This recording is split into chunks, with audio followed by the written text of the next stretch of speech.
സ്തോത്രം. കഴിഞ്ഞ 3 ദിവസങ്ങളിലായി നമ്മൾ തിരുവെഴുത്തുകളെ കേട്ടുവരികയായിരുന്നു. ദേശത്തോട് തിരുവെഴുത്തുകളെ ദൈവദാസന്മാരിലൂടെ കർത്താവ് സംസാരിച്ചു കൊണ്ടിരിക്കുകയായിരുന്നു. കഴിഞ്ഞ ദിവസം എനിക്ക് തോന്നുന്നു യോഹന്നാൻ സുവിശേഷം തന്നെയാണ് സംസാരിച്ചെന്നാണ് എനിക്ക് തോന്നുന്നത്. ഞാൻ യൂട്യൂബിൽ ജസ്റ്റ് ഒന്ന് മറിച്ച് നോക്കി, അല്ലേ, യോഹന്നാൻ സുവിശേഷം തന്നെയായിരുന്നു എന്ന് എനിക്ക് തോന്നുന്നു. സ്തോത്രം. എനിക്കും കർത്താവ് യോഹന്നാൻ സുവിശേഷത്തിൽ നിന്ന് തുടങ്ങാനാണ് നിയോഗം. പോകുന്നത് ഏറെക്കുറെ ഉൽപ്പത്തി തൊട്ട് വെളിപ്പാട് വരെ പോകാനുള്ള സാധ്യതയുണ്ട്. നിങ്ങൾക്ക് എന്നെ പരിചിതമുണ്ട്. സ്തോത്രം. ഇവിടെ വിശുദ്ധ യോഹന്നാൻ അപ്പോസ്തലൻ പറയുന്ന ഈ വേദഭാഗം നമുക്ക് എല്ലാവർക്കും കാണാതെ അറിയാമെന്നുള്ള വാക്യമാണ്. അതുകൊണ്ട് അതിനകത്തുനിന്ന് ഞാൻ എവിടെ കൂടെ സംസാരിച്ചാലും നിങ്ങൾക്ക് എല്ലാവർക്കും അറിയാമെന്നാണ് എൻ്റെ ചിന്ത. അതുകൊണ്ട് തന്നെ ആ വാക്യം കണ്ടപ്പോഴേ പലരുടെയും മുഖമൊക്കെ അങ്ങ് ഇനിയിപ്പോൾ പ്രത്യേകിച്ചൊന്നും വലുതായിട്ട് പ്രതീക്ഷിക്കുന്നില്ല ആയെന്ന് എനിക്ക് തോന്നി. ഞാൻ എന്നെ വളരെയധികം ചിന്തിപ്പിച്ചൊരു കാര്യം, എൻ്റെ കോളേജിലെ ബൈബിൾ കോളേജിലെ അധ്യാപകൻ പാസ്റ്റർ രാജൻ, നിങ്ങൾക്ക് ടീച്ചർ രാജൻ നിങ്ങൾക്ക് അറിയാമായിരിക്കുമെന്ന് എനിക്ക് തോന്നുന്നു. അസംബ്ലീസ് ഓഫ് ഗോഡിലെ അനുഗ്രഹീതനായ ഒരു ദൈവദാസനാണ്. അദ്ദേഹത്തെ സംബന്ധിച്ചിടത്തോളം അദ്ദേഹം എവിടെ പോയാലും ഗോസ്പലൈസേഷൻ ആണ് പുള്ളിയുടെ നിർബന്ധം എന്ന് പറയുന്നത്. എവിടെ പോയാലും ബസ്സിലിരുന്നാലും പുള്ളി അടുത്തിരിക്കുന്നവരോട് സുവിശേഷം പറയും. എന്ത് സൗകര്യം കിട്ടിയാലും ആരോടെങ്കിലും പുള്ളി സുവിശേഷം പറഞ്ഞിട്ടേ പുള്ളി പോകത്തുള്ളൂ. അപ്പോൾ പുള്ളി കുറച്ച് കാലങ്ങൾക്കും എനിക്ക് തോന്നുന്നു ഒരു 10 കൊല്ലത്തിന് പിറകിലാണെന്ന് എനിക്ക് തോന്നുന്നു. സ്തോത്രം. എൻ്റെ മൂത്തയാൾക്ക് ഒരു 10-15 വയസ്സൊക്കെ ഉള്ളൊരു സമയത്ത് പ്രിയ ദൈവദാസൻ എൻ്റെ വീടിൻ്റെ അടുത്തൊരു പാലുകാച്ചിനോടുള്ള ബന്ധത്തിൽ അവിടെ വന്നിട്ട് എൻ്റെ വീട്ടിലൊന്ന് കയറി. വീട്ടിൽ കയറിയപ്പോൾ മോള് വലുതായി, എനിക്ക് തോന്നുന്നു അപ്പോൾ രക്ഷിക്കപ്പെട്ട സമയമായും തോന്നുന്നു. എങ്കിലും അവളെ വിളിച്ചടുത്തുകൊണ്ട് നിർത്തി കർത്താവിനെ കുറിച്ച് ഒരു 10 വർത്തമാനം അങ്ങോട്ട് പറഞ്ഞിട്ട്, പാസ്റ്റർ മോളെടുത്താണെന്ന് അറിയണേ, 10 വർത്തമാനം പുള്ളി പറഞ്ഞതിന് ശേഷം ഈ വാക്യം അങ്ങോട്ട് ഒന്നുകൂടി ഒന്ന് പറഞ്ഞു കൊടുത്ത് ബലപ്പെടുത്തി. പുള്ളിയുടെ പോക്കറ്റിൽ ഒരു ചെറിയൊരു കാർഡ് അടിച്ചു വെച്ചിട്ടുണ്ട്. അതിന്റെ ഒരു സൈഡിൽ ഈ വാക്യാണ്, മറു സൈഡിൽ സാറിന്റെ അഡ്രസ്സും ഫോൺ നമ്പറും ഒക്കെയാണ്. ഈ കാർഡും അങ്ങോട്ട് കൊടുത്തു. എനിക്ക് ഭയങ്കര സന്തോഷം തോന്നി. എന്ന് പറഞ്ഞാൽ ഇനി ചിലപ്പോൾ ഞാൻ പറഞ്ഞു കൊടുത്തത് ശരിയായില്ലെങ്കിലോ, അല്ലെങ്കിൽ അവരുടെ സൺഡേ സ്കൂൾ അധ്യാപകർ പറഞ്ഞു കൊടുത്തത് ശരിയായില്ലെങ്കിലോ, ഇത് പ്രധാനപ്പെട്ട വാക്യമാകയാൽ ഇത് പഠിച്ചേ തീരൂ എന്നുള്ളത് കൊണ്ട് ദൈവദാസനെ അത് ഒന്നുകൂടി പഠിപ്പിക്കാൻ തയ്യാറായി. എനിക്ക് ഭയങ്കര അധികം സന്തോഷം തോന്നി. സ്തോത്രം. ഇത് നമ്മൾ പഠിക്കുന്നത് ഒരു ഫോർമൽ അങ്ങ് പഠിച്ചു പോകുന്നതല്ല. സ്തോത്രം. അതിന്റെ ആഴത്തിലിറങ്ങി നമ്മൾ ഇതിനെ ഗ്രഹിക്കേണ്ടതായിട്ടുണ്ട്. സ്തോത്രം. ഞാൻ ആ ഭാഗത്ത് നിന്നും ഉൽപ്പത്തി മുതലേക്ക് ഇങ്ങോട്ടേക്ക് യാത്ര ചെയ്ത് സംസാരിക്കുവാനാണ് താല്പര്യപ്പെടുന്നത്. വളരെ ബ്രീഫായിട്ട് ചില കാര്യങ്ങൾ ഇന്ന് സംസാരിക്കണമെന്ന് എനിക്ക് നിയോഗമുണ്ട്. ഞാൻ ആ നിലയിൽ സംസാരിക്കുവാനാണ് താല്പര്യപ്പെടുന്നത്. നിങ്ങൾക്കറിയാം, വേൾഡ് വാറും അനന്തര സംഭവങ്ങളൊക്കെയാണ് ഞാൻ മിക്കവാറും സംസാരിക്കാറുള്ളത്. ചിലപ്പോൾ അവിടെ കൊടുന്ന് കയറിയേക്കാം, കയറരുതെന്നാണ് ഞാൻ പ്രതീക്ഷിക്കുന്നത്, കയറിയേക്കാം. സ്തോത്രം. എങ്കിലും എനിക്ക് പ്രധാനമായി മുഴുവൻ കാര്യങ്ങൾ ഒന്ന് സം ആൻഡ് സബ്സ്റ്റൻസ് എന്ന നിലയിൽ സംസാരിക്കുവാനാണ് എനിക്കിഷ്ടം. കാരണം നമ്മൾ ചുറ്റുപാടും എല്ലാവർക്കും കേൾക്കാൻ കണക്കിന്, അവരുടെ വീടുകളിൽ ഇരുന്ന് കേൾക്കുവാൻ കണക്കിനുള്ള എല്ലാ ക്രമീകരണങ്ങളും ചെയ്തിട്ടുണ്ട്. ചിലപ്പോൾ ഇനിയൊരു അവസരം നമുക്കിങ്ങനെ ലഭ്യമായി കൊള്ളണം എന്നില്ല. സ്തോത്രം. Price the Lord. യുദ്ധം കണ്ടുകൊണ്ടിരിക്കുന്ന നിങ്ങൾക്കറിയാമെന്നാണ് ഞാൻ പ്രതീക്ഷിക്കുന്നത്. വളരെ ഉഷാറായി യുദ്ധം നടന്നുകൊണ്ടിരിക്കുകയാണ്. അറ്റ് എനി ടൈം ഇത് അടുത്ത ദിശയിലേക്ക് തിരിയാം, അല്ലെ? ട്രംപ് വിളിച്ചു പറഞ്ഞുകൊണ്ടിരിക്കുന്നത് ഫൈനൽ ലാപ്പിലേക്ക് കടക്കാൻ പോകുന്നതെന്നാണ്. അങ്ങനെയൊന്നും കടക്കത്തില്ല. അങ്ങനെ കടക്കണമെങ്കിൽ അതിനു മുമ്പ് നമ്മുടെ കർത്താവായ യേശുക്രിസ്തു മടങ്ങി വരണം. അത്ര താല്പര്യം ഇല്ല എന്ന് തോന്നുന്നു, അല്ലേ? അത് തന്നെ. നമ്മുടെ കർത്താവായ യേശുക്രിസ്തു മടങ്ങി വരാതെ ഈ യുദ്ധം അതിന്റെ ഫൈനൽ റൗണ്ടിലേക്ക് കടക്കില്ല. ഫൈനൽ റൗണ്ട് കടന്നാൽ 7 കൊല്ലമായി യുദ്ധം ഇവിടെ നിലനിൽക്കും. ആ 7 കൊല്ലത്തെക്കുറിച്ചുള്ള വിശദ വിവരണങ്ങളാണ് വെളിപ്പാട് പുസ്തകത്തിൽ പറയുന്ന കാര്യങ്ങൾ. സ്തോത്രം. അതുകൊണ്ട് ഞാൻ പ്രസംഗിച്ചു തുടങ്ങുന്ന 25 കൊല്ലങ്ങൾക്ക് പുറകിൽ, 4 നൂറ്റാണ്ടുകൾക്ക് പുറകിൽ എനിക്ക് ഇത്ര ഭംഗിയായിട്ട് ധൈര്യപൂർവ്വം നിന്ന് പ്രസംഗിക്കാൻ കഴിയില്ല. എന്ന് പറഞ്ഞാൽ ഒറ്റ ധൈര്യമേ ഉള്ളൂ, തിരുവഴുത്താണെന്നുള്ള ധൈര്യത്തിൽ ഭംഗിയായിട്ട് പ്രസംഗിക്കാം. അല്ലാതെ ചരിത്രത്തിൽ ഒന്നും തെളിവായി എടുത്തു പറയാൻ ഇല്ലാതിരിക്കുന്ന കാലഘട്ടമായിരുന്നു 25 ഇയേഴ്സ് ബാക്ക്. പക്ഷെ ഇപ്പോൾ എനിക്ക് ഇവിടെ നിന്നിട്ട് ബൈബിളിലെ വാക്യങ്ങൾ വെറുതെ ഒന്ന് ഉദ്ധരിച്ചിട്ട് നേരെ നിങ്ങളെ ടെലിവിഷനിലേക്ക് ചൂണ്ടിക്കാണിച്ചാൽ മതി. നിങ്ങൾ അങ്ങോട്ട് നോക്കിക്കോളൂ എന്താണ് സംഭവിക്കുന്നതെന്ന്. 2400 കൊല്ലങ്ങൾക്ക് മുമ്പ് വിശുദ്ധ വേദപുസ്തകത്തിൽ എഴുതി വച്ചിരിക്കുന്നത് മുഴുവൻ അത് അതുപോലെ സംഭവിച്ചു കൊണ്ടിരിക്കുന്നു എങ്കിൽ അടുത്ത് നടക്കാൻ വേണ്ടി ആവേശപ്പെട്ടുകൊണ്ടിരിക്കുന്നത് കർത്താവിന്റെ വരവാണ്. തനിക്കായി കാത്തിരിക്കുന്ന ദൈവമക്കളെ ഈ ഭൂമിയിൽ നിന്ന് മാറ്റിയിട്ട് അടുത്ത യുദ്ധം ഇവിടെ ആരംഭിക്കുവാൻ പോവുകയാണ്. അതുകൊണ്ട് അതിനു മുമ്പ് നമുക്ക് പോകേണ്ടതുള്ളത് കൊണ്ടും ദേശത്തും മുഴുവൻ അറിയിക്കണമെന്ന് നിർബന്ധമുള്ളത് കൊണ്ടും, റിജി പാസ്റ്റർ ഓർപ്പിച്ചതുപോലെ അദ്ദേഹത്തിന്റെ കൂടെ പഠിച്ചവർ പിന്നെ മറ്റ് ഫ്രണ്ട്സ് ഒക്കെ ചുറ്റുപാട് എല്ലായിടത്തും ഉണ്ടെന്നാ പറയുന്നത്. അതുകൊണ്ട് മാക്സിമം എല്ലാവരുടെയും വീടുകളിൽ കേൾക്കാൻ കണക്കിനും കുറെ പേര് ഇവിടെ കൊണ്ടുവന്നിട്ടുണ്ടെന്നാണ് പറഞ്ഞത്. എല്ലാവരും മനസ്സിലാക്കുവാൻ കണക്കിന് ഇത് ഒച്ചത്തിൽ വിളിച്ചു പറയുകയാണ് ഞങ്ങളുടെ ദൗത്യം എന്ന് പറയുന്നത്. സ്തോത്രം. അതുകൊണ്ട് അതിന് പറ്റിയ ആൾക്കാരെയാണ് ഈ ദിവസങ്ങളിൽ 4 പേരെ തിരഞ്ഞെടുത്ത് വിളിച്ചതെന്നാണ് എന്നോട് പറഞ്ഞത്. എനിക്ക് ഓടിച്ചിട്ടൊന്ന് മുഴുവൻ കാര്യങ്ങൾ പറയാനാണ് ആവേശം. കാരണം നമുക്കിനി അടുത്തൊരു വർഷം കൂടി കിട്ടിക്കൊള്ളണം എന്ന് നിർബന്ധമില്ല. കാലം അതിന്റെ കണക്കിന് വളരെ വേഗത്തിൽ മുമ്പിലേക്ക് പോയിക്കൊണ്ടിരിക്കുന്നു. ഈ യുദ്ധം അടുത്ത ലാപ്പിലേക്ക് കടക്കണമെങ്കിൽ നിർബന്ധമായും കർത്താവിന്റെ വരവ് സംഭവിക്കണം. ഇതിനിടയിൽ പത്രാധിപന്മാരിടയ്ക്ക് സംസാരിച്ചൊരു വാർത്ത കേട്ടു. പിന്നെ സാംസൺ ഇഫക്റ്റ് ചിലപ്പോൾ ഇസ്രായേൽ ചെയ്യാൻ സാധ്യതയുണ്ട് എന്ന് പറഞ്ഞിട്ടൊരു കാര്യം. എന്ന് പറഞ്ഞാൽ ശിംശോൻ ചെയ്തതുപോലത്തെ ഒരു പരിപാടി. ശിംശോനെ നിങ്ങൾക്കറിയാമല്ലോ, ആൾ അവസാനം ആകെ പരാജയപ്പെട്ടു പോയി. ഒടുവിൽ അയാൾ കർത്താവിനോട് പറയാണ്, ഒരിക്കൽ കൂടി എനിക്ക് ശക്തി തരണം, മുഴുവൻ ടെമ്പിൾ മറിച്ചിട്ട് എല്ലാവരെയും കൊന്നുകളഞ്ഞ് ഞാനും ചത്തുകളയാം. അങ്ങനെ ഇസ്രായേൽ അതിന്റെ അവസാനത്തെ റൗണ്ടിൽ രക്ഷയില്ലാതെ വരുമ്പോൾ അവനും നശിച്ച് ലോകത്തെ മുഴുവൻ നശിപ്പിക്കാനുള്ളൊരു സാധ്യതയുണ്ട് എന്ന് സ്തോത്രം ആൾക്കാർ ഇങ്ങനെ റിപ്പോർട്ട് പറയുന്നത് കേട്ടു. ഒരിക്കലും നടക്കാത്ത കാര്യമാണ്. ഇസ്രായേലിൽ അങ്ങനെ ഒരു സംഭവം സംഭവിക്കില്ല. എല്ലാം നശിപ്പിച്ചിട്ട് ഇസ്രായേൽ നശിക്കാമെന്ന് വിചാരിക്കുന്ന ഒരു സംഭവം വരത്തേയില്ല. കാരണം ഇസ്രായേലിന്റെ പരിപാലകൻ ഉറങ്ങുന്നവനല്ല. മറ്റൊരു രാഷ്ട്രവും കാണുന്നത് പോലെ നിസാരമായ കാര്യമല്ല ഇസ്രായേലിന്റെ കഥ. ഇസ്രായേൽ മുഴുവൻ നശിച്ചു എന്ന് പറഞ്ഞാലും അവസാനത്തെ കുറ്റിയിൽ നിന്ന് മുളപൊട്ടി പുറപ്പെടുമെന്ന് തിരുവെഴുത്ത് പറഞ്ഞിരിക്കുന്നു. നാളിതുവരെ അവന്റെ ചരിത്രം അങ്ങനെ തന്നെ. അങ്ങനെയാണെങ്കിൽ നാളെയും അവന്റെ ചരിത്രം അങ്ങനെ തന്നെ നിലനിൽക്കും. സ്തോത്രം. അതുകൊണ്ട് ഇസ്രായേലിനെ കുറിച്ച് നമ്മൾ ഒരുപാട് ബേജാറാകേണ്ട. നമ്മൾ ഗൗരവത്തോടെ ചിന്തിക്കേണ്ടത്, കാലം അതിന്റെ അടുത്ത ദിശയിലേക്ക്, അടുത്ത പ്രവചനത്തിന്റെ വെളിപ്പാടിലേക്ക് മാറുന്നതിന് മുമ്പ് നമ്മൾ ഈ ഭൂമിയിൽ നിന്ന് മാറ്റപ്പെടണമെങ്കിൽ അതിനൊരുങ്ങിയിട്ടുണ്ടോ എന്ന് ഈ രാത്രിയിൽ പരിശോധിച്ച് ഒരുങ്ങുകയാണ് നമ്മൾ ചെയ്യേണ്ടത്. അടുത്ത കൊല്ലവും നമുക്ക് ജനറൽ കൺവെൻഷൻ കിട്ടിക്കൊള്ളണമെന്ന് നിർബന്ധമില്ല. I like to come back. ഈ വാക്യം വളരെ പ്രധാനപ്പെട്ടതാണ്. ഒന്നുകൂടി നമുക്കൊന്ന് വായിക്കാം. തന്റെ ഏകജാതനായ പുത്രനിൽ വിശ്വസിക്കുന്ന ഏവനും നശിച്ചു പോകാതെ നിത്യജീവൻ പ്രാപിക്കേണ്ടതിന് ദൈവം അവനെ നൽകുവാൻ തക്കവണ്ണം ലോകത്തെ സ്നേഹിച്ചു. തന്റെ ഏകജാതനായ പുത്രനിൽ വിശ്വസിക്കുന്ന ഏവനും നശിച്ചു പോകാതെ നിത്യജീവൻ പ്രാപിക്കേണ്ടതിന് തക്കവണ്ണം. സ്തോത്രം. വളരെ മനോഹരമാണ്. തന്റെ ഏകജാതനായ പുത്രനെ ഇവിടെ യഹോവയായ ദൈവം പരിചയപ്പെടുത്തി കൊടുക്കുകയാണ്. യോഹന്നാൻ അതിനെ പ്രസന്റ് ചെയ്യുകയാണ്. ഏകജാതനായ പുത്രനിൽ വിശ്വസിക്കുന്ന ഏവനും നശിച്ചു പോകാതിരിക്കാൻ കർത്താവ് എല്ലാവരെയും സ്നേഹിക്കുന്നു എന്ന് പറയുകയാണ്. അതിന്റെ അർത്ഥം ഏകജാതനിൽ വിശ്വസിക്കാത്ത ഏവനും നശിക്കുമെന്ന് തന്നെയാണ്, അല്ലെ? അപ്പൊ ഈ ദേശക്കാരോട് നമുക്ക് പറയേണ്ടതായിട്ടുണ്ട്. അന്തീർക്കോണം മുതൽ ഇങ്ങോട്ട് നോക്കിയാൽ ഇഷ്ടം മാതിരി ചർച്ചകളാണ്. ഈ ചർച്ചക്കാർക്ക് എല്ലാവർക്കും അറിയാം ഇതാണ് കാര്യമെന്ന്. സ്തോത്രം. ചിലപ്പോൾ ആൾക്കാർ ചോദിക്കും, ഇതെന്തിനാണ് നിരത്തി ചർച്ച? നിരത്തി ചർച്ച ആവശ്യമാണ്. ഒരു മനുഷ്യനെ പോലും വിട്ടുപോകാതെ എല്ലാവരോടും ഈ കാര്യം നിർബന്ധമായി അറിയിക്കേണ്ടതായിട്ടുണ്ട്. എല്ലാവരും രക്ഷപ്പെട്ടോണം. രക്ഷപ്പെട്ടില്ലെങ്കിൽ ആർക്കും തടുക്കാൻ മേലാത്തൊരു വലിയ ന്യായവിധി ഈ ഭൂമിക്ക് വേണ്ടി കർത്താവ് ഒരുക്കി വച്ചിരിക്കുകയാണ്. അത് കർത്താവ് അഴിച്ചുവിടും. സ്തോത്രം. അപ്പൊ നമ്മൾ വിചാരിക്കും ഇവിടെ നിന്ന് അങ്ങ് മരിച്ചു കഴിഞ്ഞാൽ കുഴപ്പമില്ലല്ലോ. എന്നാലാണ് ഏറ്റവും പ്രശ്നം. സ്തോത്രം. ഇവിടെ നിന്ന് പോയാലാണ് ഏറ്റവും പ്രശ്നം. ഏറ്റവും പ്രശ്നം എന്ന് പറഞ്ഞാൽ ജീവപുസ്തകത്തിൽ പേരെഴുതി കാണാത്തവനെയും തീപ്പൊയ്കയിൽ തള്ളിയിടുകയാണ്. 1-2 ദിവസത്തേക്കല്ല, 2 ആഴ്ചയ്ക്ക് മുമ്പുണ്ടായ ചൂട് നിങ്ങൾക്ക് അറിയാമെന്ന് ഞാൻ വിചാരിക്കുന്നു. ഈ 3-4 മഴ കിട്ടാതിരുന്നെങ്കിൽ നമ്മളൊക്കെ കരിഞ്ഞ് ചത്തുപോയേനെ, അല്ലേ? അച്ചിരി ചൂട് വന്നപ്പോ ഏറെക്കുറെ ആൾക്കാർക്ക് ബോധ്യമായെന്നാണ് എനിക്ക് വിചാരിക്കുന്നത്. ആൾക്കാർ തലകറങ്ങി വീഴുക, ശരീരത്തിൽ സൂര്യ താപമേൽക്കുക, ഒരുപാട് പ്രതിസന്ധികൾ. സ്തോത്രം. ഇതൊക്കെ നമ്മൾ മനസ്സിലാക്കി ദൈവം കൃപയാൽ നമുക്ക് ഇച്ചിരി മഴ തന്നു. അപ്പൊ നമ്മൾ പ്രാർത്ഥിക്കുകയാണ്, കൺവെൻഷൻ ആയതുകൊണ്ട് മഴ മാറ്റി അല്ലേ? ഞാൻ അവിടെ നിന്ന് വരുമ്പോ എനിക്ക് വണ്ടി ഓടിക്കാൻ മേലാത്ത വിധം മഴയാണ്. സ്തോത്രം. 2 വളവിന്റെ അപ്പുറത്തെത്തുമ്പോ ഒട്ടും വഴിയില്ല. വെയിലില്ലെന്നേ ഉള്ളൂ, രാത്രി ആയോണ്ടായിരിക്കും. സ്തോത്രം. ഇത് മനോഹരമായ ഒരു കാലാവസ്ഥ ദൈവം നമുക്ക് ഒരുക്കി നൽകിയിരിക്കുകയാണ്. അപ്പൊ ഞാൻ വിചാരിച്ചു ആകെ മഴ ആയിരിക്കും, പിന്നെ ടെന്റും ഹോളും എല്ലാം ഉള്ളതുകൊണ്ട് അതിനെക്കുറിച്ച് നമുക്ക് ടെൻഷൻ പിടിക്കേണ്ട കാര്യമില്ല. സ്വത്രം. കുഴപ്പമില്ല എന്ന് വെച്ചിട്ട് ഞാൻ ധൈര്യത്തോടെ പോരുകയാണ് ഉണ്ടായത്. സ്വത്രം. എനിവേ, ഇവിടെ നിന്ന് മാറിക്കഴിഞ്ഞാൽ പ്രതിസന്ധി കൂടുതലാണ്, ഇവിടെ നിന്നാലും പ്രതിസന്ധി കൂടുതലാണ്. നിങ്ങൾ അറിയണം, 2023 ഒക്ടോബർ 7 ആണ് ഈ ഫൈനൽ റൗണ്ട് നടന്നുകൊണ്ടിരിക്കുന്ന യുദ്ധം നടക്കുന്നത്. സ്തോത്രം. 3 കൊല്ലം കൊണ്ട് യുദ്ധം നടന്നുകൊണ്ടിരിക്കുകയാണ്. ഏറെക്കുറെ 3 കൊല്ലം ആവാൻ പോവുകയാണ്. 3-ാം കൊല്ലത്തിലേക്ക് പ്രവേശിക്കുമ്പോഴാണ് ഈ യുദ്ധം നമ്മളെ ബാധിച്ചു തുടങ്ങിയത്. 2 കൊല്ലം നമ്മളെ ബാധിച്ചില്ലെന്നറിയണം.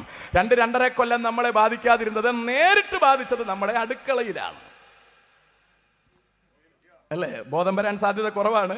പതിയെ വരും, വഴിയേ വന്നോളും. സ്വത്രം. വരാതെ എവിടെ പോവാൻ? എല്ലാത്തിനും ബോധം വരും. സ്വത്രം. ഗ്യാസ് കിട്ടുന്നത് ഇപ്പൊ മാസത്തിലൊന്ന് കിട്ടുന്നുണ്ടെന്ന് എനിക്ക് തോന്നുന്നു. അതങ്ങ് നിന്നുപോയാലേ പണി പാളും. പിന്നെ ഈ ഗ്രാമത്തിൽ താമസിക്കുന്ന നമ്മളെ സംബന്ധിച്ചിടത്തോളം നമുക്ക് വിറകുള്ളത് കൊണ്ട് അങ്ങനെ നമ്മൾ പേടിക്കില്ല. പക്ഷെ ചട്ടിക്കൊക്കെ തിടാനുള്ള സാധനം കിട്ടണമല്ലോ. അത് കിട്ടാതെ വരുമ്പോ നമ്മൾ പതിയെ ബലവാന്മാർ കുനിയുമെന്നാണ് പറയുന്നത്. അതൊന്നും ഇപ്പോഴാണെന്ന് വിചാരിക്കരുത്, കുറെ കൂടി കഴിയും. കർത്താവിന്റെ കാഹളം ധരിച്ച് ദൈവമക്കൾ പോയതിന് ശേഷമേ ഉള്ളൂ. അത് കുനിയെന്ന് പറഞ്ഞാൽ കുനിയും തന്നെയാണ്. ചിക്കൻ കുനിയെ പിടിച്ച് കുനിഞ്ഞൊന്നും അല്ല, ഒറിജിനൽ സാധനം വരാൻ പോകുന്നതേ ഉള്ളൂ, അല്ലേ? അതിന്റെ വടി വെട്ടാൻ പോയിട്ടേ ഉള്ളൂ. പരിപാടി ഒന്നും ആയിട്ടില്ല, എല്ലാം തീർന്നെന്നൊന്നും നമ്മളാരും വിചാരിക്കരുത്, അല്ലേ? തുള്ളൻ എഴഞ്ഞു നടക്കുമെന്നാ പറയുന്നത്. ഇപ്പൊ ആൾക്കാർ ഇച്ചിരി തുള്ളിയൊക്കെ നടക്കുന്നുണ്ട്. ഇഴഞ്ഞു നടക്കുന്ന സമയം വരാൻ പോവുകയാണ്. അതുകൊണ്ട് ഇതിനു മുമ്പേ നമുക്ക് ദേശത്തോട് വിളിച്ചു പറയേണ്ടതായിട്ടുണ്ട്, ഇങ്ങനെ സംഭവം നടക്കാൻ പോകണ രക്ഷപ്പെടണം. ഇല്ലെങ്കിൽ ഇവർ ഈ സംഭവം നടക്കുമ്പോ നമ്മളിവിടെ കാണത്തുമില്ല, ഇവർ തമ്മിൽ സംസാരിക്കും, യൗമാരെന്താ അറിഞ്ഞിട്ടത് പറയാത്തതെന്ന്. പറഞ്ഞ മനസ്സിലാകുന്നുണ്ട് നിങ്ങൾക്ക്? ഇത് സ്ഥിരമായിട്ട് കേട്ടോണ്ടിരിക്കുന്നവർ എല്ലാവരും കയറി പൊക്കളയൊന്നും വിചാരിക്കരുത്. സഹോദരം, ഇടയ്ക്കിടയ്ക്ക് പുസ്തകം വായിച്ചു നോക്കണം നടക്കുമോ എന്നുള്ള കാര്യത്തെക്കുറിച്ച്. ഞാൻ വളരെ വേഗത്തിൽ മുമ്പിലോട്ട് പോകട്ടെ. ദൈവമക്കളെ, തന്റെ ഏകജാതനിൽ വിശ്വസിക്കുന്ന ഏവനും നശിച്ചു പോകാതെ നിത്യജീവൻ പ്രാപിക്കാൻ പാകത്തിന് പുത്രനെ നൽകത്തക്ക വിധം സ്നേഹിച്ചു. നമ്മൾ ആരെങ്കിലും ഒരാളെ രക്ഷപ്പെടുത്താൻ നമ്മുടെ മക്കളെ കൊടുക്കുവോ?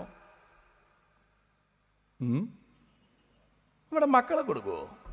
മക്കളെ 2 മണിക്കൂറത്തേക്ക് എന്തെങ്കിലും കാര്യത്തിന് പോയിട്ട് വരാൻ വേണ്ടി കൊടുക്കും. മറ്റുള്ള ഒരാളെ രക്ഷപ്പെടുത്താൻ വേണ്ടി അങ്ങ് മരിക്കാൻ മക്കളെ കൊടുക്കുവോ? മക്കളെയും കൊടുക്കല, നമ്മളും പോകല. ശരിയല്ലേ? നമ്മൾ ഈ സഹായിക്കുമെന്നൊക്കെ പറഞ്ഞാൽ 1000 രൂപ കൊടുക്കും, മിക്കവാറും 500 അല്ലേ? പിന്നെ ഭയങ്കര നിർബന്ധം വന്നാൽ 1000 രൂപ കൊടുക്കും. അതിന് മുകളിലോട്ടൊക്കെ വന്നാൽ ഒരുപാട് പരസ്യം അയാളെ കുറിച്ച് പറയേണ്ടതായിട്ട് വരും, അല്ലേ? ഒരുപാട് നമ്മളിങ്ങനെ തള്ളിപ്പൊക്കി പറഞ്ഞില്ലേ, പിന്നെ അയാൾ കൊടുക്കത്തൊന്നുമില്ല. സ്തോത്രം, മനസ്സിലാകുന്നുണ്ടോ? അത്രയൊക്കെ ഉള്ളു. അതിന്റെ അപ്പുറത്തൊന്നും നമ്മൾ ജീവനെ കൊടുക്കാൻ വേണ്ടി ഇവിടെ ആരെങ്കിലും ഒക്കെ വന്നിട്ടുണ്ടോ? എനിക്ക് തോന്നുന്നില്ല. അങ്ങനെ ജീവനെ കൊടുക്കാനൊന്നും നമ്മൾ മെനക്കെടുത്തൊന്നുമില്ല. നമ്മൾ ആകെ പെന്തക്കോസ്തരായി നമ്മൾ പറയുന്നൊരു കാര്യം, പ്രാർത്ഥിച്ചോളാം, ചങ്ക് തകർന്ന് പ്രാർത്ഥിച്ചോളാം. ചുമ്മയാണ്. അതിന്റെ അപ്പുറം കയറി നമ്മൾ മെനക്കെടുക്കൊന്നും പോവുകയല്ല. കാരണം നമുക്കറിയാം അത്. സ്തോത്രം. ഇവിടെ നിങ്ങൾ കണ്ടോ, തന്റെ ഏകജാതനിൽ വിശ്വസിക്കുന്ന ഏവനെയും രക്ഷപ്പെടുത്താൻ ഏകജാതനെ നമുക്ക് വേണ്ടി തന്നെന്ന് അത്രയും തരാൻ കണക്കിന് നമ്മളെ സ്നേഹിച്ചു. ഈ സ്നേഹിക്കാനുണ്ടായ ചേതോവികാരം എന്താണ്? ഞാൻ അതിന്റെ പുറകിലേക്ക് ഇറങ്ങിയാണ് ഒരല്പസമയം സംസാരിക്കാൻ ഉദ്ദേശിക്കുന്നത്.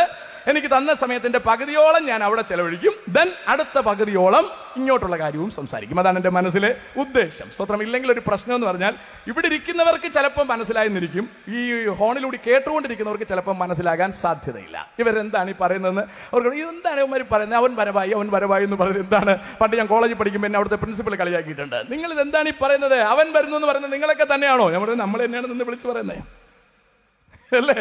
അപ്പൊ എന്റെ അടുത്ത് വിളിച്ചു, നിങ്ങൾ ഇത് എന്താണ് വിളിച്ചു പറയുന്നത്?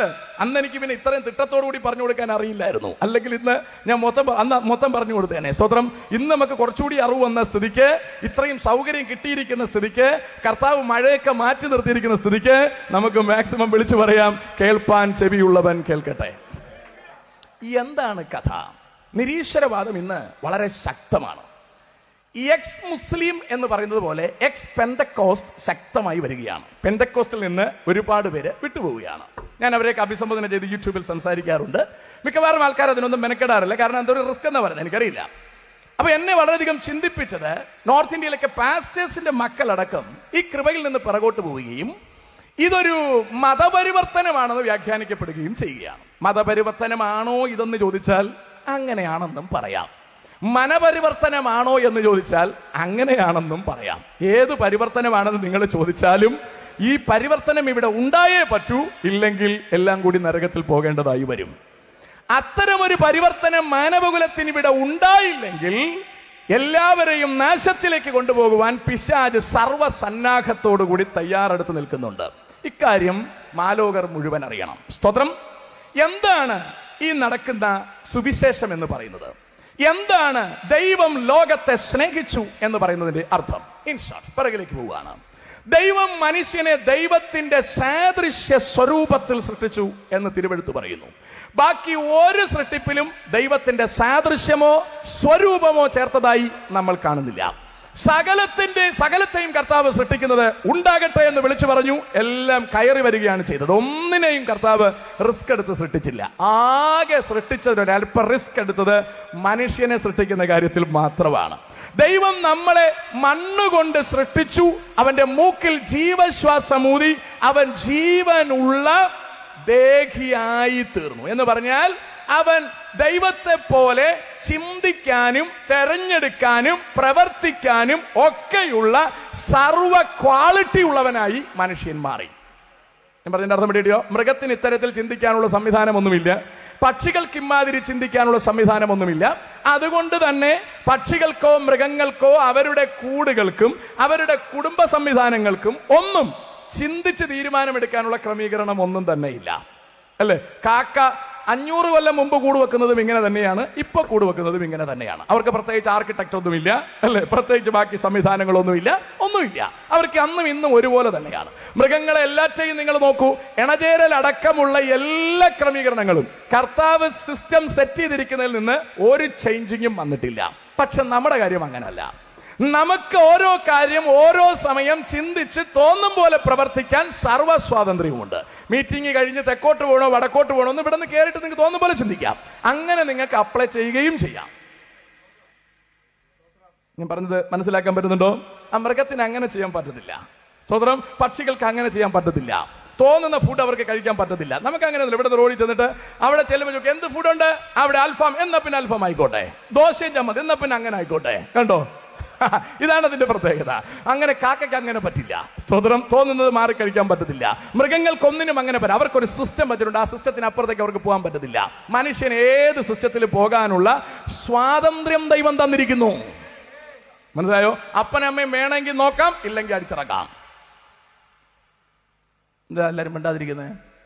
അതാണ്, അതിനുള്ള പൂർണ്ണ സ്വാതന്ത്ര്യം നമുക്ക് തന്നിരിക്കണം. നമുക്ക് എങ്ങനെ വേണോ പ്രവർത്തിക്കാം. സ്വതന്ത്രം. പിന്നെ ഈ ശരീരം വിട്ട് അവിടെ ചെന്ന് കയറുമ്പോൾ ബാക്കി കണക്ക് അവിടെ നിന്നാണ്. ഞാൻ പറഞ്ഞു മനസ്സിലാണ്ടോ? ശരീരത്തിൽ എത്ര കാലം ഇരിക്കണമെന്നും വേണമെങ്കിൽ നിങ്ങൾക്ക് തീരുമാനിക്കാം. എന്ന് പറഞ്ഞാൽ ഈ 90 വയസ്സ് വരെ ഇരിക്കണമെന്ന് തീരുമാനിച്ചാൽ നടപ്പിലാവുമോ എന്ന് കേട്ടാൽ നടപ്പിലാവില്ല. അതല്ല ഞാൻ പറഞ്ഞത്. നാളെ അങ്ങ് മരിച്ചു കളയാന്ന് വിചാരിച്ചാൽ നിങ്ങൾക്ക് മരിക്കാം. മനസ്സിലായോ? ആ തൂങ്ങി മരിക്കണമെന്ന് വിചാരിച്ചാൽ തൂങ്ങി മരിക്കാം, തലവുത്തനെ നിൽക്കണമെന്ന് വെച്ചാൽ തലവുത്തനെ നിൽക്കാം. നിങ്ങൾക്ക് ഇഷ്ടമുള്ള രീതിയിൽ മരിക്കാം. ഇതൊന്നും പ്രശ്നമുള്ള കാര്യമല്ല. മരണം കഴിഞ്ഞ് നേരെ ചെല്ലുന്ന സ്ഥലത്ത് പിന്നെ കളി നടക്കുകയല്ല. ഒരിക്കൽ മരിക്കയും പിന്നെ ന്യായവിധിയും അത് കർത്താവ് തീരുമാനം. അവിടെ നമുക്ക് റോളില്ല. ഓക്കെ, ഞാൻ പെട്ടെന്ന് വന്നോട്ടെ. അപ്പൊ ദൈവം നമ്മളെ സൃഷ്ടിച്ചത് ദൈവത്തിന്റെ സാദൃശ്യത്തിലും സ്വരൂപത്തിലുമാണ്.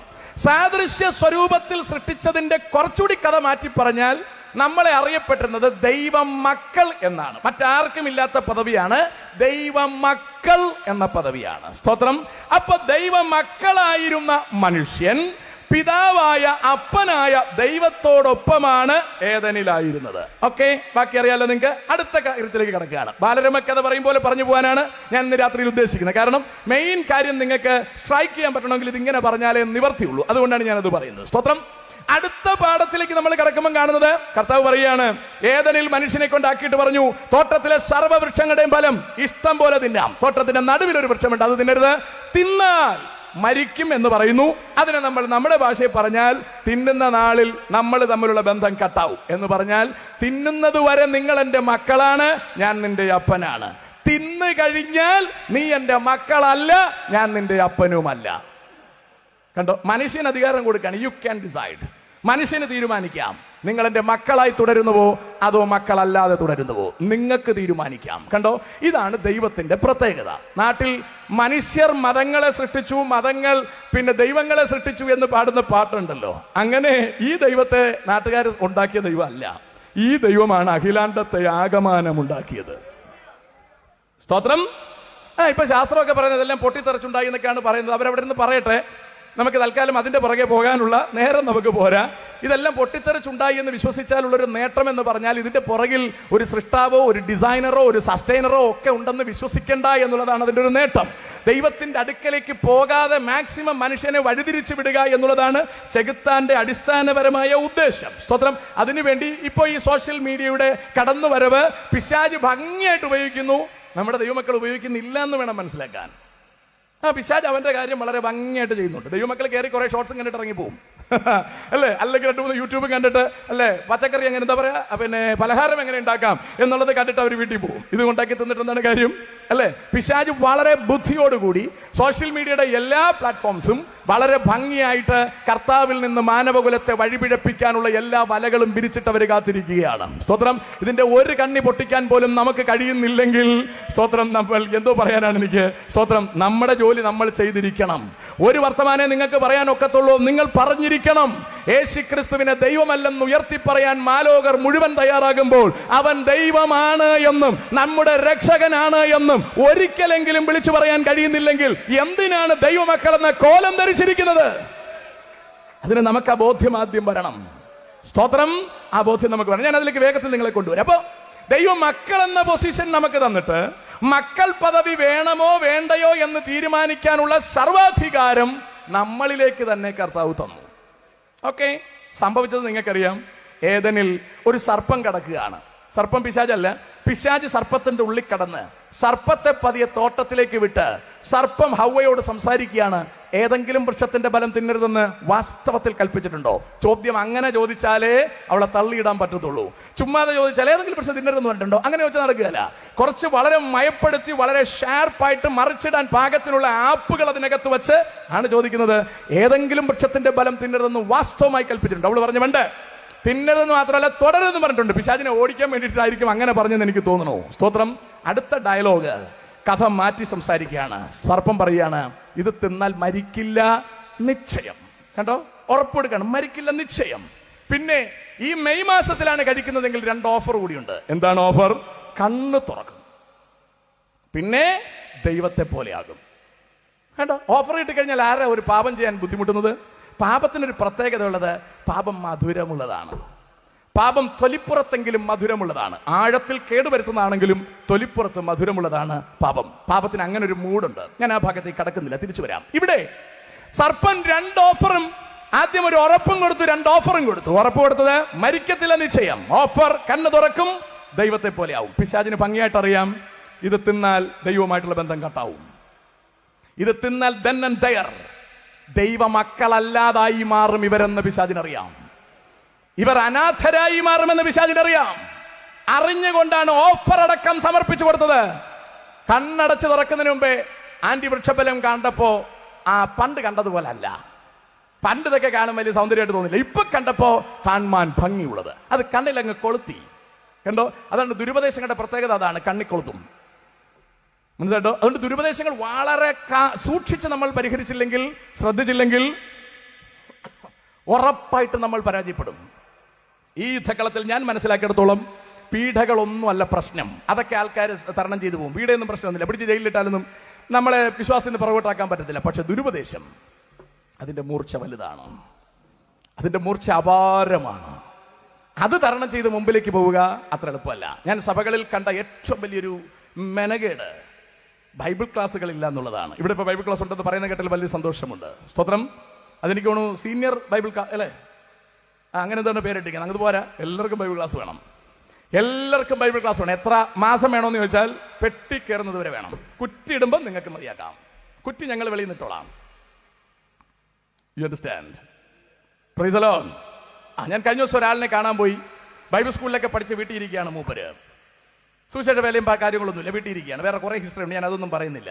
അപ്പൊ ഞാൻ മുന്നേ ബൈബിൾ ക്ലാസ് പഠിക്കാൻ ഞാൻ ചർച്ചിൽ ബൈബിൾ ക്ലാസ് നടത്തുന്നുണ്ട് 2 ദിവസം. ഞാൻ പിന്നെ ബൈബിൾ ക്ലാസ് പഠിക്കാൻ അപ്പൊ പുള്ളി പറഞ്ഞാണ് എന്നെ ചിരിപ്പിച്ചത്, ഇതൊക്കെ ഞാൻ പഠിച്ചതല്ലേ.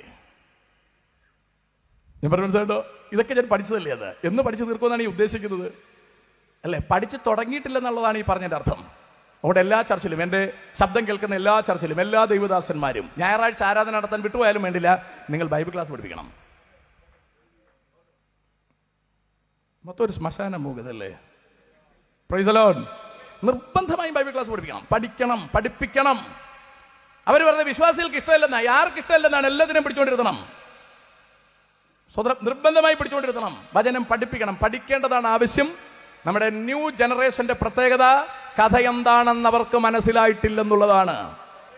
സ്വതന്ത്രം. എനിക്കിപ്പോ കൺവെൻഷൻ പ്രസംഗത്തെക്കാൾ കൂടുതൽ ഇഷ്ടം പേഴ്സണൽ ഇവാഞ്ചലിസമാണ്. ഇരുന്ന് സംസാരിക്കാൻ പറ്റും. അപ്പോഴാണ് മനസ്സിലാകുന്നത് ഇവർക്ക് കഥയൊന്നും അറിയില്ലെന്ന്.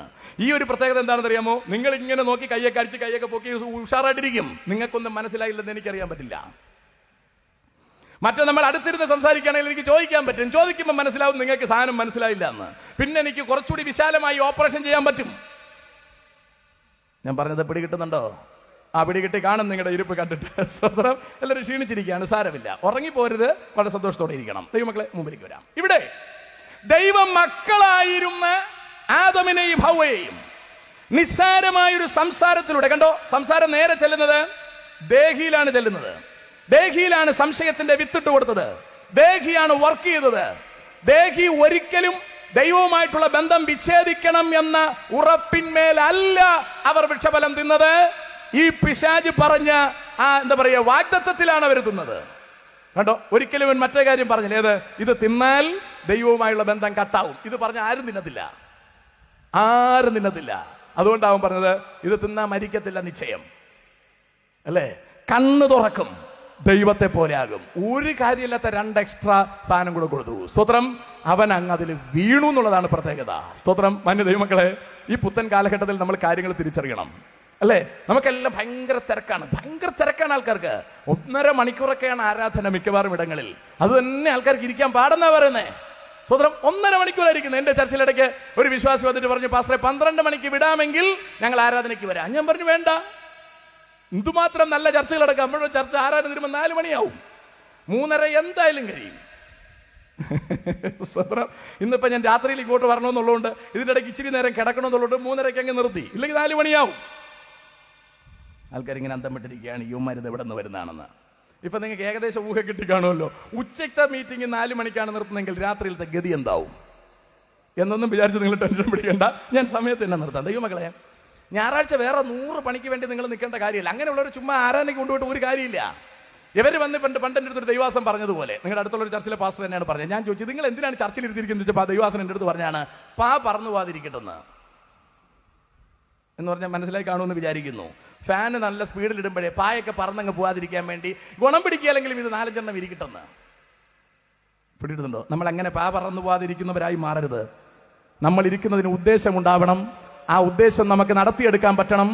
അവിടെ തന്നെ ചെല്ലാൻ കഴിയണം. ദൈവ മക്കളായിരുന്നവർ മക്കൾ പദവി നഷ്ടപ്പെടുമെന്ന വസ്തുത വെളിപ്പെടുത്താതെ പിശാച് സർപ്പത്തിന്റെ ക്രാഫ്റ്റിനെസ്സിലൂടെ പുറത്തേക്ക് വിട്ട മെസ്സേജ് മനസ്സിലാക്കാൻ കഴിയാതെ മനുഷ്യൻ വൃക്ഷഫലം തിന്നു. ദൈവവുമായുള്ള ബന്ധം കട്ടായി. സ്നേഹനിധിയായ ദൈവം രാത്രി വന്നേച്ച് വിളിക്കാം, മനുഷ്യ നീ എവിടെ? അവൻ പറഞ്ഞു, ഞങ്ങൾ ഇവിടെ ഒളിച്ചിരിക്കുകയാണ്. തിന്നരുതെന്ന് പറഞ്ഞ വൃക്ഷഫലം തിന്നോ? തിന്നേ പറഞ്ഞില്ല. നീ എന്നോടുകൂടെ ഇരിപ്പാൻ തന്ന അവള് തന്നു, തിന്നു. ദൂരെ കൂടെ കറങ്ങി. അവളോട് ചോദിച്ചു, നീ ഇത് ചെയ്തോ? അവളും ഞഞ്ഞാ പറഞ്ഞു. സർപ്പത്തെ വിളിച്ചിട്ട് ഒറ്റ ശാപം അടിച്ചു കൊടുത്തു. സ്ത്രീയെ ഇങ്ങോട്ട് വിളിച്ചിട്ട് ഒറ്റ ശാപം അടിച്ചു കൊടുത്തു. പുരുഷനെയും വിളിച്ചൊരു ശാപം അടിച്ചു കൊടുത്തു. 3 പേർക്ക് ഓരോ ശാപം. കണ്ടോ? ഓരോ ശാപവും കൊടുത്തിട്ട് ഒരാടിനെ അറുത്തതിന്റെ തോലെടുത്ത് കർത്താവ് മനുഷ്യനെ ഉടുപ്പിച്ച് സ്നേഹത്തോടെ നീതിമാനായ ദൈവം മനുഷ്യനെ തോട്ടത്തിൽ നിന്ന് പുറത്താക്കി. ഇനി ശ്രദ്ധിക്കണം, മനുഷ്യൻ എവിടാണ് ഇപ്പോ? ദൈവത്തിന്റെ സാന്നിധ്യത്തിൽ നിന്ന് പുറത്താണ്. ദൈവമക്കൾ എന്ന പദവി നഷ്ടപ്പെട്ട് പുറത്താണ്. ദൈവത്തിന്റെ ജൂറിസ്ഡിക്ഷൻ എന്ന് പറയാൻ ശരിയാവുമെന്ന് എനിക്കറിയില്ല. ദൈവത്തിന്റെ പരിധിയിൽ നിന്ന്, ദൈവം ഇവർക്ക് വച്ചിരുന്ന മതിൽക്കെട്ടിൽ നിന്ന് പുറത്തേക്ക് പോയി. പുറത്തേക്ക് പോകുമ്പോൾ പ്രത്യേകത, അവിടത്തെ അധിപൻ പിശാചാണ്. കഥ ഗ്രഹിച്ചിരുന്നോണേ. അവിടത്തെ അധിപൻ പിശാചാണ്. ദൈവത്തിന്റെ സ്വന്തം മക്കൾ പിശാചിന്റെ അധീനതയിലേക്ക് പോയി. 2 ആഴ്ചയ്ക്ക് മുമ്പല്ലേ 2-3 കുടുംബക്കാർ ചേർന്ന് കാട് കാണാൻ പോയത് അല്ലേ? കാട് കാണാൻ പോയി. രാത്രിയില് അവര് ഒരു പെങ്കൊച്ചിനെ വഴി നിർത്തിയിട്ട് 100 മീറ്റർ എങ്ങണ്ടോ മാറി അടുത്ത് കൂടെ ഉണ്ടായിരുന്ന പിള്ളേര് പോയി. നിങ്ങൾ പത്രത്തിൽ വായിച്ചിരിക്കും, ഞാൻ വായിച്ചതല്ല, കേട്ടറിവാണ് ഞാൻ ഈ പറയുന്നത്. അവരാ 100 മീറ്റർ നടന്നിട്ട് തിരിച്ചു വരുമ്പോൾ ഈ കൊച്ചിനെ കാണാനില്ല. നിങ്ങൾ ആലോചിച്ച് നോക്കൂ. ആ മോളെ അവിടെ വെച്ച് 10ാം ക്ലാസ് കൊണ്ട് പഠിക്കുന്ന കൊച്ചാണെന്ന് തോന്നുന്നു. ആ കൊച്ചിനെ കാണാതായി എന്ന വാർത്ത മാതാപിതാക്കൾ കേൾക്കുന്ന ആ നിമിഷത്തിന്റെ ഭീകരത നിങ്ങൾക്ക് ഗ്രഹിക്കാൻ കഴിയുന്നുണ്ടോ? കാട്ടിനകത്ത് വെച്ചാണ് കാണാതെ പോയത്. ആ കൊച്ചിനെ കാണാതെ പോയ വാർത്ത കേട്ട് ആ അപ്പനും അമ്മയും എന്തായിരിക്കും അവരുടെ അനുഭവം? എനിക്കത് പറയാൻ അറിയില്ല. നിങ്ങൾക്ക് ഓർക്കാൻ പറ്റുന്നുണ്ടോ? അവിടെ നിന്ന് കൊച്ചിന്റെ പേര് വിളിച്ച് അലറുന്ന മാതാപിതാക്കളെ നിങ്ങൾക്ക് ഗ്രഹിക്കാൻ പറ്റുന്നുണ്ടോ? സ്തോത്രം. ദോഷികളായ മക്കൾ, നമ്മുടെ മക്കൾ മിസ്സായി പോയാൽ ഇത്രമാത്രം കരയുമെങ്കിൽ ഈ പിതാവ് എത്രമാത്രം കരഞ്ഞിരിക്കും ആ വേദനയിൽ. മനുഷ്യ നീ എവിടെയെന്ന് വിളിച്ച ആ വിളിക്ക് എത്ര ആഴം കാണുമെന്ന് നിങ്ങൾക്ക് ഗ്രഹിക്കാൻ പറ്റുന്നുണ്ടോ? അവിടെ ദൈവത്തിന്റെ സ്നേഹത്തെ നമ്മൾ കാണുകയാണ്.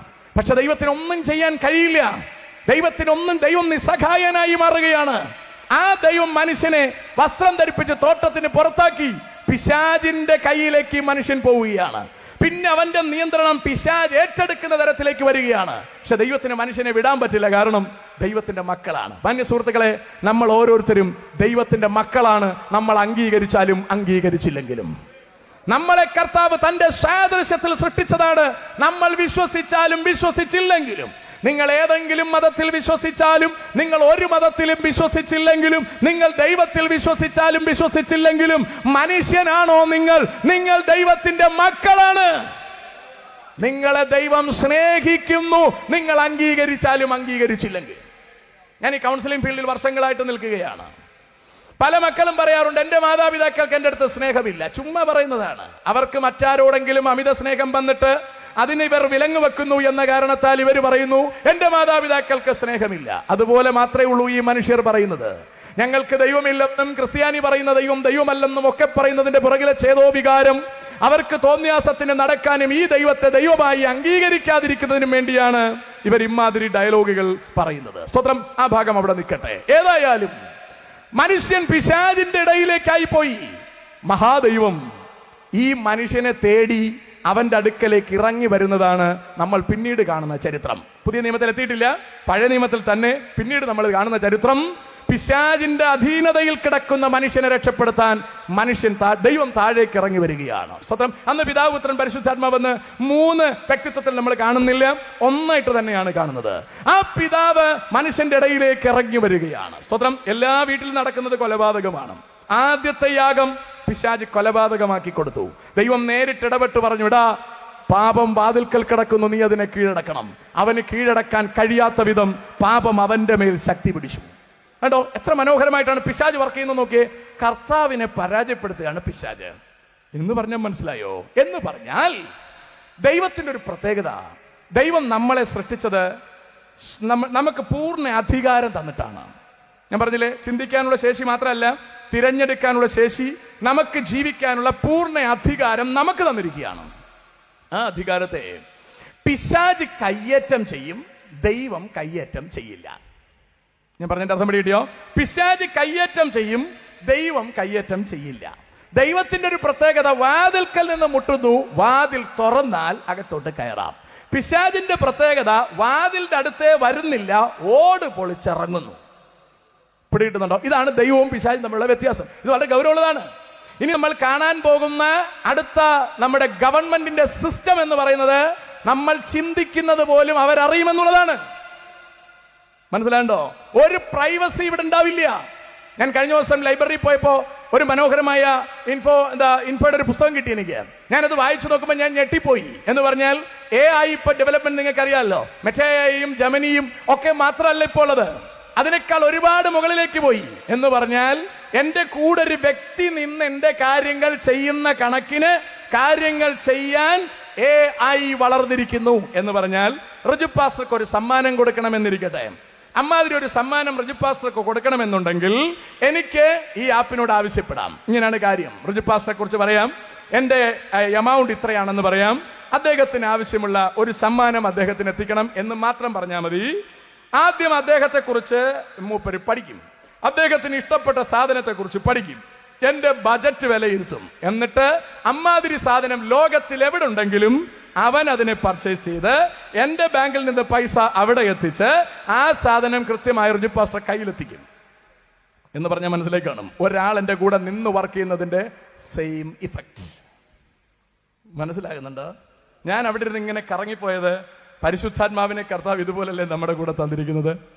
സാക്ഷാൽ ഒരു ദൈവമായി, ഒരു വ്യക്തിയായി പരിശുദ്ധാത്മാവ് നമ്മുടെ കൂടിരുന്ന് നമ്മൾ പറയുന്നത് കേൾക്കില്ല, നമ്മളെ സർവ്വസത്യത്തിലും വഴി നടത്തി നിത്യതയ്ക്ക് എത്തിക്കുന്നു. അതാ അതിന്റെ പ്രത്യേകത. സ്തോത്രം. അതിന്റെ അടുത്ത് വരെ ശാസ്ത്രം എത്തിയെന്ന് പറഞ്ഞാൽ ഞാൻ വാസ്തവത്തിൽ എന്താ പറയാ, സ്തബ്ധനായി പോയി. 666 നിങ്ങൾക്കറിയാലോ, വെളിപ്പാട് പുസ്തകം 13. ഇപ്പൊ അങ്ങോട്ട് പോവല്ലേ, വെളിപ്പാട് പുസ്തകം 13 അവിടെ പറയുന്നത് ലോകം മുഴുവൻ ഭരിക്കാൻ വരുന്ന ആ മൃഗത്തിന്റെ പ്രതിമയ്ക്ക് സംസാരിക്കേണ്ടതിന് ആത്മാവിനെ കൊടുക്കുമെന്ന്. ഏറെക്കുറെ എല്ലാം ആവുമായില്ലേ? മനസ്സിലാക്കാൻ പറ്റുന്നുണ്ട് നിങ്ങൾക്ക്? അതാ ഞാൻ പറഞ്ഞു, 25 കൊല്ലം പുറകിൽ ഞാൻ സംസാരിക്കുമ്പോൾ 666 എന്ന് പറഞ്ഞാൽ അന്ന് ഞാൻ പ്രസംഗിച്ചത് തന്നെയാണ്. സ്വത്രം. ഏതാണ്ട് ഒരു ശാസ്ത്രത്തിന്റെ പുരോഗമനമാണ്. കയ്യിലോ നെറ്റിമേലോ ഒരു ചിപ്പ് ഘടിപ്പിക്കുന്നതാണ്, നമ്മളെ സാറ്റലൈറ്റുമായിട്ട് കണക്ട് ചെയ്യുന്നതാണ്, നമ്മുടെ പൂർണ്ണ നിയന്ത്രണം അവർ ഏറ്റെടുക്കുന്നതാണ്. ഇത്രയുമാണ് ഞാൻ പണ്ട് തൊട്ടേ പ്രസംഗിച്ചുകൊണ്ടിരിക്കുന്നത്. സ്വത്രം. അതിന്റെ തന്നെ കുറച്ചുകൂടി മനസ്സിലാകത്തക്ക നിലയിലേക്ക് കഥ മാറിയിരിക്കുകയാണ്. മനസ്സിലാകുന്നുണ്ടോ? ഇപ്പൊ ലോകരാഷ്ട്രങ്ങളിലെ യുദ്ധങ്ങളും പ്രശ്നങ്ങളും ഒക്കെ നടക്കുന്നത് ആരെങ്ങനെ എപ്പോ പ്രവർത്തിക്കുമെന്ന് അറിയാൻ പറ്റാത്തതുകൊണ്ടാണ്. ലോകം മുഴുവൻ ഒറ്റ ഗവൺമെന്റിന്റെ കീഴിൽ വന്നിരുന്നാൽ ആ ലോകം ഭരിക്കുന്ന ആളിന്റെ ഒറ്റ മൗസിൽ നമ്മുടെ കംപ്ലീറ്റ് പേരുടെ ബ്രെയിൻ തൂക്കിയിടും. നമ്മൾ എങ്ങനെ ചിന്തിക്കണമെന്ന് അവർ തീരുമാനിക്കും. അതാണ് പിശാചിന്റെ പ്രത്യേകത. ദൈവം നമ്മളെ അങ്ങനെയല്ല സൃഷ്ടിച്ചത്, സ്വതന്ത്ര ചിന്തകരായിട്ടാണ്. നമുക്ക് എങ്ങനെ വേണോ ചിന്തിക്കാം. കർത്താവിന്റെ മക്കളായിട്ട് ജീവിക്കണോ തീരുമാനിക്കാം, കർത്താവിനെ തെറി പറഞ്ഞിട്ട് പോകണമോ പോകാം, എന്ത് വേണോ ചെയ്യാം. പക്ഷെ ഒറ്റ പ്രശ്നം, ഇവിടെ ഒരുപാട് ദിവസം നിൽക്കാൻ പറ്റത്തില്ല. പറഞ്ഞ് മനസ്സിലായോ? ഒരുപാട് അഭ്യാസമൊന്നും ഇവിടെ നടക്കത്തില്ല. 70, 75, 100 കിലോയിൽ കാണിക്കാൻ പറ്റുമെന്നുള്ളത് കാണിച്ച് പെട്ടി കയറി ഗുണം. വേറൊരു പരിപാടി ഇവിടെ നടക്കുകയല്ല. ദൈവം ഉണ്ടെന്ന് വിശ്വസിച്ചാലും ശരി, ദൈവം മക്കളായി ജീവിച്ചാലും ശരി, ബാക്കിയെല്ലാം ഓക്കെ. ബാക്കിയെല്ലാം കാണുന്നത് എവിടെയെന്ന് ചോദിച്ചാൽ അപ്പുറത്തെ തുറമുഖത്ത്. Price the Lord. അപ്പൊ ഇവിടെ ആൾക്കാരൊക്കെ പറയുന്ന അപ്പുറത്തൊന്നും ഇല്ലെന്നാണ്. അവിടെ പോയി പിന്നടിപ്പാക്കലാം. സ്തോത്രം അല്ലേ? അതെല്ലാം പിന്നെ അവിടെ പോയി കാണാം. സ്തോത്രം. തൽക്കാലം അവിടെ നിൽക്കട്ടെ. ദൈവമക്കൾ എന്ന പൊസിഷൻ മാനവകുലത്തിനും നശിപ്പിച്ച് അവനെ ദൈവത്തിൽ നിന്ന് അടർത്തി മാറ്റി അവന്റെ ഇടയിൽ പിശാച് പൂർണ്ണ സ്വാധീനം നടത്തുമ്പോൾ ദൈവം ആ ജനത്തെ വിടുവിക്കാൻ അവരുടെ ഇടയിലേക്ക് ഇറങ്ങി ചെല്ലുകയാണ്. ഉൽപ്പത്തി മുതൽ നമ്മൾ കാണുന്ന മുഴുവൻ അതാണ്. ഉൽപ്പത്തി 12 വരുമ്പോൾ നമ്മൾ കാണുന്നത് ദൈവം ഇന്നത്തെ ഇറാഖില് യൂഫ്രത്തേസ് നദിയുടെ തീരത്ത് ഊരെന്ന പട്ടണത്തിൽ ചെന്ന് ഒരാളെ വിളിച്ചു. കംപ്ലീറ്റ് ഒരു പിശാചിന്റെ കയ്യിലാണേ. പിശാച് ഒരാളെ ചെന്ന് വിളിച്ചിട്ട് പറയാടാ, എന്റെ കൂടെ നിൽക്കാമെങ്കിൽ ഞാൻ നിന്നെ അനുഗ്രഹിക്കാം. ആ ദൈവത്തിന്റെ സ്നേഹം നിങ്ങളെന്ന് നോക്കിയേ. ആ ദൈവത്തിനെ നിങ്ങൾക്ക് മനസ്സിലാകുന്നുണ്ടോ? അബ്രാഹിമിന്റെ പണി എന്താണ്? സ്തോത്രം. വിഗ്രഹ കച്ചവടമാണ്. പിശാച് ദേശത്താകമാനം വിഗ്രഹങ്ങൾ നിറച്ചു കഴിഞ്ഞു. ദൈവം എന്ന് പറഞ്ഞ് ദൈവത്തിന്റെ പല രൂപങ്ങൾ ഉണ്ടാക്കി നിറച്ചു കഴിഞ്ഞു. ആണായി, പെണ്ണായി, കുട്ടിയായി വാരി നിറച്ചു കഴിഞ്ഞു. സ്തോത്രം. ഓണാഘോഷം പോലെയായി. പലയിടത്തും പിന്നെന്താ പറയാ, ഡിസംബർ മാസം പോലെയായി. പല വിഗ്രഹങ്ങൾ പല ഷേപ്പിൽ വാരി നിരത്തി. അതിന്റെ ഇടയിൽ ചെന്ന് കർത്താവ് അബ്രഹാമിനെ വിളിച്ചിട്ട് പറയാടാ, നീ എന്റെ കൂടെ നിൽക്കാമെങ്കിൽ ഞാൻ നിന്നെ അനുഗ്രഹിക്കാം. നിങ്ങൾ നോക്കിയേ, പിശാച് മനുഷ്യനെ അടർത്തി മാറ്റി തോട്ടത്തിന് പുറത്ത് കൊണ്ടുപോയി. ദൈവം തോട്ടത്തിന് പുറത്തേക്ക് ഇറങ്ങി വരികയാണ്. ഇറങ്ങി വന്ന് പിശാചിന്റെ കയ്യിലിരിക്കുന്ന മനുഷ്യനോട് സംസാരിക്കുകയാടാ, എന്റെ കൂട്ടത്തിൽ നിൽക്കാമെങ്കിൽ ഞാൻ നിന്നെ അനുഗ്രഹിക്കാം. എന്താ ദൈവം ഇത്ര നിസ്സഹായനായി പോയത്? ദൈവം നിസ്സഹായനായതല്ല, അതാണ് ദൈവത്തിന്റെ നീതി. ദൈവത്തിന് വേണമെങ്കിൽ ഒരുത്തന്റെ പെടലിക്ക് ഒരു കൊട്ടും കൊടുത്ത് എന്റെ കൂടെ നിൽക്കണമെന്ന് പറയാം. അങ്ങനെ നിർത്താൻ പറ്റത്തില്ല. അവൻ മനസ്സുകൊണ്ട് അറിഞ്ഞു നിൽക്കണം, അല്ലെങ്കിൽ ആ നിപ്പ് ഒരു നിപ്പല്ല. സ്തോത്രം. അതുകൊണ്ടാണ് ഞങ്ങൾ ഈ സുവിശേഷം ഇങ്ങനെ വിളിച്ചു പറയുന്നത്. അല്ലാതെ ഇവിടെ നമുക്ക് കായിക വിലയുള്ള ആൾക്കാരില്ലേ? സ്തോത്രം. ഇല്ലേ? നിശ്ചയമായിട്ടുമുണ്ട്. 10 ഇവിടെ നിന്ന് പിടിച്ചോണ്ട് വന്ന് മൊത്തത്തിൽ പെട്ടെന്ന് ടാങ്കിലിട്ട് മുക്കിയെടുത്ത് പള്ളിയിൽ കയറ്റാൻ പറ്റാതെയാണോ ഞങ്ങൾ ഇരിക്കുന്നത്? ഇതെല്ലാം പറ്റും. കരാട്ടെ കളരിപ്പറ്റും ഈ അഭ്യാസങ്ങളെല്ലാം കഴിഞ്ഞവർ തന്നെയാണ് ഞങ്ങളിലുള്ള നല്ലൊരു ശതമാനം പേരും. സ്തോത്രം. അതിനെല്ലാം അടിച്ചൊടിച്ച് റെഡിയാക്കി നമ്മൾ മാനസാന്തരപ്പെടുത്തി ഇരുത്തിയിരിക്കുന്നതിന് കാരണം അങ്ങനെ ആരെയും പേടിപ്പിച്ച് കൊണ്ടുവരാൻ പാടില്ല. ഇവിടെ ആൾക്കാരൊക്കെ പറയുന്നു ഞങ്ങൾ ആർക്കൊക്കെയോ പൈസ കൊടുത്ത് മതം മാറ്റിയെന്ന്. ഒരുത്തനും പൈസ കൊടുത്ത് ഞങ്ങൾ മതം മാറ്റില്ല. അതിനുള്ള പൈസ ഞങ്ങളിലില്ല. ഒന്നാമത്തെ കാര്യം. സ്തോത്രം. രണ്ടാമത്തെ കാര്യം, ഉണ്ടേ തന്നെ നമ്മൾ ആർക്കും കൊടുക്കുന്ന കൂട്ടരല്ല. ശരിയല്ലേ? അപ്പോഴാണ് ഇവർ പറയുന്നത് പൈസ കൊടുത്തത് നമ്മൾ മതം മാറ്റത്തില്ല. അതിവിടെ പാർട്ടിക്കാരാണ് പൈസ കൊടുത്ത് വോട്ട് മേടിക്കുന്നത്. ഞങ്ങൾക്ക് ആ പരിപാടി ഇല്ല. ഞങ്ങൾക്ക് ഗ്യാപ്പ് കിട്ടിയാൽ അവിടെ ഇടിച്ചു കയറി ഞങ്ങൾ ഇത് പറയും, മറ്റൊരുത്തനിലും രക്ഷയില്ല. നിങ്ങൾക്ക് രക്ഷിക്കപ്പെടുവാൻ ആകാശത്തിന് കീഴിൽ മനുഷ്യരുടെ ഇടയിൽ വേറൊരു നാമമില്ല. ഇതെവിടെ ഗ്യാപ്പ് കിട്ടിയാലും പറയും. അതിനെ പിടിച്ച് ജയിലിലിട്ടാൽ അതിൻ്റെ അകത്തും പറയും. അതാ ഇതിന്റെ ഒരു പ്രശ്നം. തൂക്കിക്കൊല്ലാന്ന് വിചാരിച്ചാൽ ആരാച്ചാരടുത്തും പറയും. അതിന്റെ കാരണം മരണത്തെ ദൈവമക്കൾക്ക് ഭീതിയില്ലാത്തോണ്ടാ. ഞങ്ങൾ പ്രതീക്ഷയോടെ കാത്തിരിക്കുന്ന എന്ന് മരിക്കുമെന്നാ, പ്രാണപ്രിയനെ കാണാൻ വേണ്ടി. അപ്പോഴാ ഇവര് പറയുന്ന കൊന്നുതരാന്ന്. ഇതൊന്നും നടക്കുന്ന കച്ചവടമല്ല. സ്തോത്രം. നമ്മൾ ഇവിടെ രാജ്യം പിടിച്ചെടുക്കാൻ വന്നവരല്ല. സ്തോത്രം. ഈ കഴിഞ്ഞ ദിവസത്തിൽ ഈ പറഞ്ഞ പോലെ പെന്തക്കോസ്തിൽ നിന്ന് ചാടിപ്പോയ ഒരു സഹോദരനെ ഒരു BJP-കാരൻ പയ്യെ പിടിച്ചിരുത്തി ഇന്റർവ്യൂ ചെയ്യുകയാണ്. അപ്പൊ ചോദിക്കുകയാണ്, ഈ ക്രിസ്ത്യാനികൾ എല്ലാവരെയും മതം മാറ്റുന്നത് എന്തിനാണ്? അപ്പൊ അവൻ പറയാണ്, എനിക്കറിയാല. അപ്പോഴെനിക്ക് മനസ്സിലായി അവൻ പാസ്റ്ററുടെ മോനായിട്ട് വെറുതെ ജനിച്ചതാണ്. സ്തോത്രം. അടുത്തവർ ചോദിക്കുകയാണ്, ഇന്ത്യ മുഴുവൻ ക്രൈസ്തവ രാഷ്ട്രമാക്കാൻ അവർക്ക് ഉദ്ദേശമുണ്ടോ? അപ്പൊ അവൻ പറഞ്ഞു കൊടുക്കുകയാണ്, അങ്ങനെ ഒരു ഉദ്ദേശം അവർക്കില്ല. അതെങ്കിലും നല്ലത് പറഞ്ഞത് നല്ലതായി. സ്തോത്രം അല്ലേ? മുഴുവൻ ക്രൈസ്തവ രാഷ്ട്രമാക്കാൻ നമ്മുടെ ഉദ്ദേശമല്ല. കർത്താവ് പറഞ്ഞിരിക്കുന്നത് ഈ ഭൂമിയെ മുഴുവൻ കത്തിക്കാൻ പോവാ. താല്പര്യമുള്ളൊരു പാടാ, നമുക്ക് അക്കരെ പോകാം. ഇത് പറയാനാ ഞങ്ങൾ വന്നത്. സ്തോത്രം. പിന്നെ നമ്മളെ വോട്ട് അത് ആർക്കെങ്കിലും ഒക്കെ നമ്മൾ അവരെ പരുവം പോലെ നമ്മൾ തരും. സ്തോത്രം. അതൊന്നും ഇവിടെ വിജയമുള്ള കാര്യമല്ല അല്ലേ? ഇടയ്ക്ക് പറഞ്ഞിട്ട് പെന്തക്കോസ്തുകാർക്ക് മന്ത്രി വേണം, MLA വേണം. അത് നമുക്കിതൊന്നും ആവശ്യമില്ല. ഇവിടെ നിൽക്കാൻ നേരമില്ലെന്ന്. നമ്മുടെ കർത്താവ് വരാറായി, നമ്മൾ പോവാൻ പോവുകയാണ്.